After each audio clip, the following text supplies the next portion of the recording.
नमः शिवाय। कैसे हैं आप सब? नैमिष एक ऐसी जगह जहाँ कहा जाता है वेदों की उत्पत्ति हुई। एक ऐसी जगह जहाँ इस प्रकृति के पहले स्त्री पुरुष मनु शत्रुपा ने घोर तपस्या करी। एक ऐसी जगह जिसे तीर्थों का राजा बोला जाता है। एक ऐसी जगह जहाँ सभी देवी देवताओं का वास है। एक ऐसी जगह जो अपने आप में एक बहुत बड़ा शक्ति का क्षेत्र है। एक ऐसी जगह जहाँ ईश्वर ने स्वयं एक चक्र की स्थापना करी है। एक ऐसी जगह जो दिव्यता से पूर्ण है। एक ऐसी जगह जहाँ जाकर के साधना कर करके एक व्यक्ति अपने अल्टीमेट तक पहुंच सकता है। एक ऐसी जगह जहां साधना करके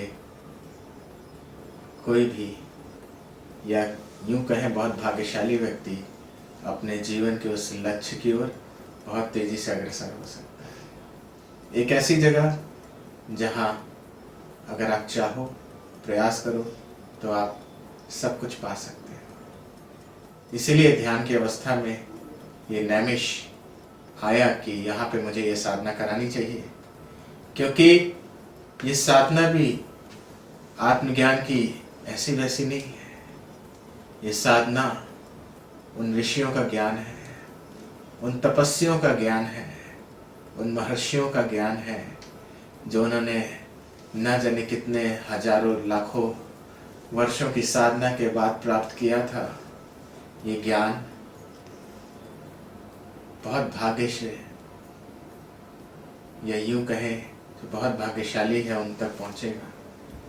और मैं खुद अपने आप को बहुत भाग्यशाली मानता हूँ। मैं सोच भी नहीं सकता था कि मैं शायद वो पात्र बनूंगा कि भगवान की ये कृपा, ये दिव्य ज्ञान जो न जाने कितने महर्षियों ने घनघोर तपस्या करके करी प्राप्त, वो मुझे सहज ही उनके प्रेमवश, उनके कृपावश प्राप्त हुआ और प्राप्त हो रहा है। तो आपको भी क्यों ना उसका लाभ दिलाया जाए।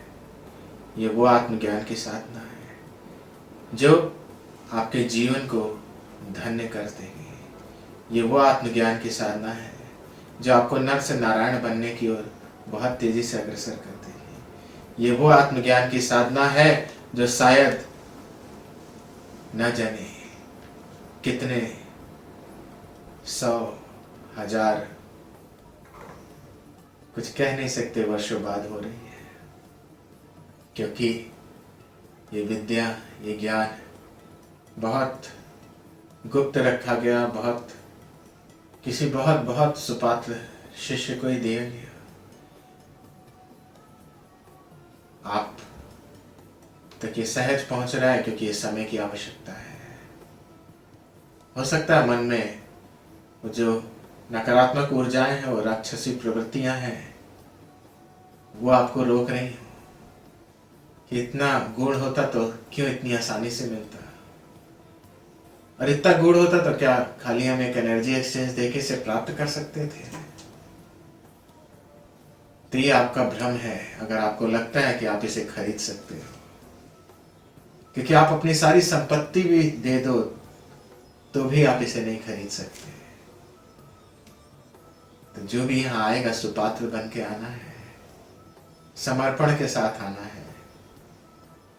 अगर आप इसे पाना चाहते हो तो समर्पण उस दिव्यता के प्रति, सुपात्रता, एक ग्रेटिट्यूड उस प्रकृति के प्रति कि ये ज्ञान तुम तक पहुंच रहा है, क्योंकि जो इसका अधिकारी है वही यहाँ तक पहुंच पाएगा। बाकी कोई कितना भी प्रयास कर ले पहुंच नहीं सकता।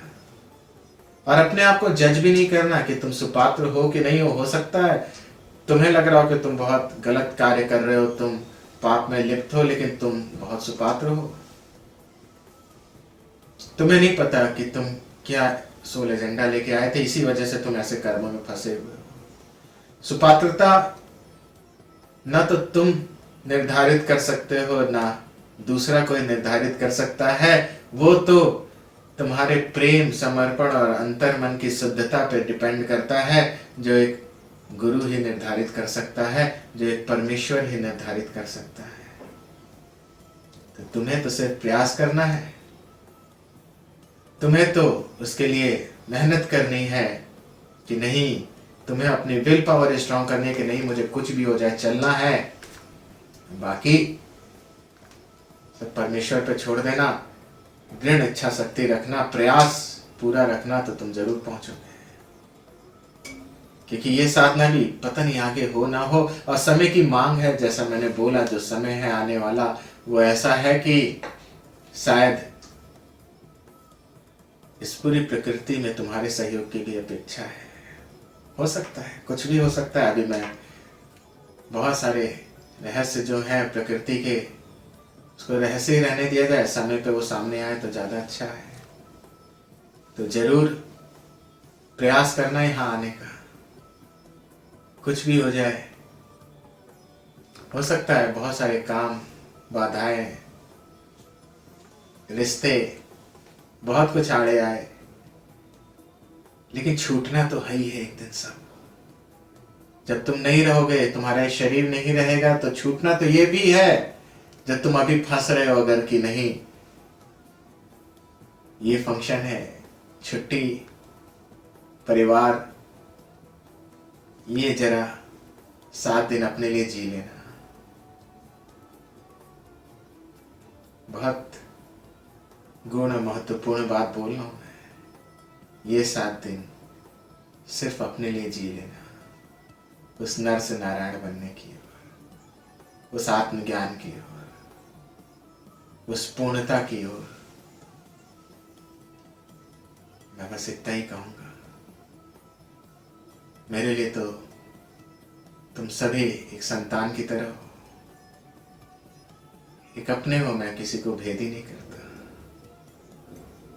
तो जैसे एक पिता, एक कोई भी तुम्हारा जो प्रिय है, वो यही चाहता है कि सभी उन्नति करें, तो मैं तो वही चाहता हूं कि तुम सबका कल्याण हो, तुम सबका जीवन धन्य हो।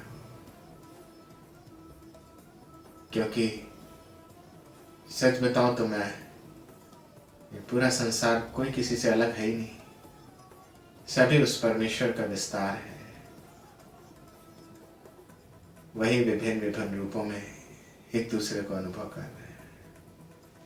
तो आप सबका कल्याण हो। जरूर इस रिट्रीट के भागी बनिए। नमः शिवाय। धन्यवाद।